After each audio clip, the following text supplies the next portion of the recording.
Hey guys, it's me Chan Dragon, and today I want to do kinda different on a normal video that usually I post, but this is about like I want to curb about the misguide and misunderstanding about Alhaitham. Not all of them is entirely wrong, but it's just like maybe just a little bit misguide or misunderstanding about them though. Because I scroll a lot in not just YouTube but another social platform, like they have like opinion that I think it's a little bit misunderstanding about Alhaitham though. So let's get started. First, I will start first with the this is actually kind of meme, but I understand and I kind of like this meme though. But some people take very seriously, which is Dendro Keqing. Yes, I know in terms of kind of like maybe visually, it looks like kind of Keqing. I'm not even kidding. But in terms of gameplay, it's actually very different. I don't know those kind of people that say like, oh, I'm not really interested for Alhaitham because it looks like very kind of like Keqing. I don't know if you have Alhaitham or not, but probably I would to say if you really use Alhaitham very well, you know that Alhaitham gameplay is very different than Keqing. Because Keqing basically you can do like normal charge attack, your skill is pretty much more flexible than how Alhaitham did. You can even do your burst in whatever order and or like you like though. But Alhaitham, you will always start with burst, especially if you want the optimal damage, and then you have to maintain the mirror at least 2 or even better if 3. So because that different of the gameplay, he's very different than Keqing itself though. And second is that you have to do perfect rotation in order for you to get a good damage or kinda high damage, something like that. I would say this is kinda misstatement, not entirely wrong but not entirely correct though. I think the good statement is that you have to do a perfect rotation in order for you to get the most efficient damage though. So actually, if you just do not so great rotation, like not a perfect rotation, he's still doing a good damage. I'm not even kidding, because what I can show one of my clip in here. I think you're already looking right now. Like I finished one phase of the Wolf Lord with not so great perfect rotation, because I know when I did this, I know I already messed up. I want to retry it again, but I feel kinda like, how about I just give a try, just continue on, right? And yeah, see, I can even finish in one round. The damage still very good though, even not in a very good rotation though. So yeah, you don't really have to worry. The main key in Alhaitham, just maintain at least 2 mirror. If you know it's already 1 mirror, then yeah, you're pretty messed up. But if you can maintain like 2 or 3 even better, and that's okay. That's it. You don't even have to think like perfect something like that though.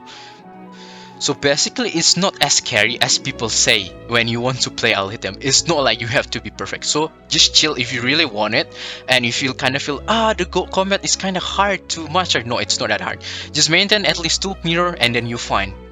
And the third one, people say like, Alhaitham is very dependent to Nahida, so without Nahida, Alhaitham pretty much not so great though. I don't know where they come this statement, but this is kind of confused me though, because in fact that I would say Alhaitham doesn't really have like you really need Nahida. I would say yes, Nahida is Alhaitham best friend. If you have Nahida, then your Alhaitham will be much better. Will become more efficient.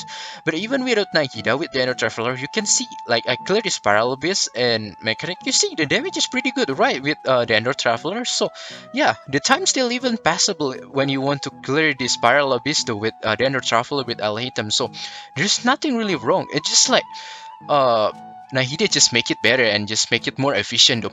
If you say like this, then you say like, then Huta is dependent on Shincho, right?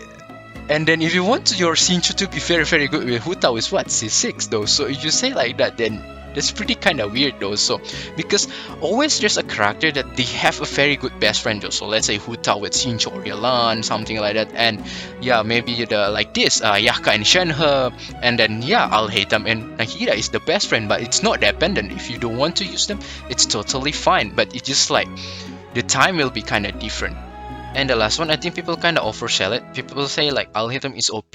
Maybe I understand, because Alhaitham is one of the solid main DPS in a while, so that's why maybe they say Alhaitham is OP. But I mean, in my standard at least, Alhaitham is not OP.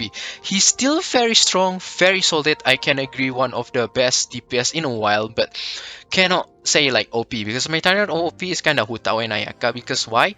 You only need a very minimal effort in order for them to have a very high put of damage though.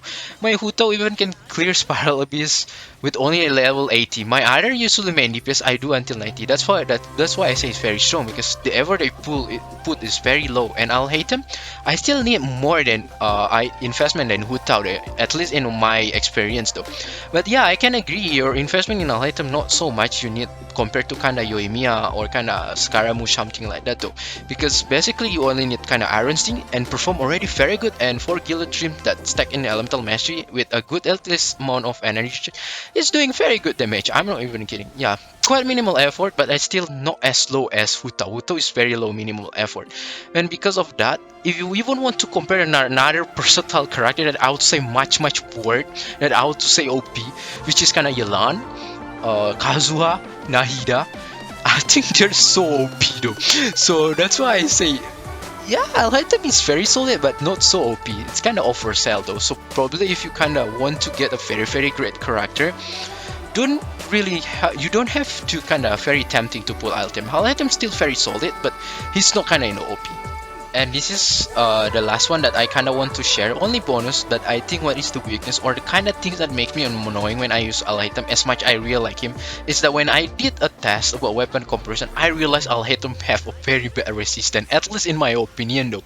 Because among all the character that I did testing, Alhaitham one of the character, or I think the only character that I'm very annoyed that he keep getting knockback though. I did my test that's supposed to be only need like maybe what 5 takes. It took me like more than almost 10 or 15 takes just because what I'll hit them keep knocking back, just like I don't know, the resistance is so bad though. So I think that's the only annoying part in Alhaitham, at least for me. So yeah, you kind of need to a little bit dodge though. So yeah, but if you kind of are familiar with dodge, then that's pretty much not so much problem. But yeah, so yeah, pretty much that's it. I appreciate with your time for watch. If you like, feel free to hit subscribe button and like, and I will see you next time. Bye bye.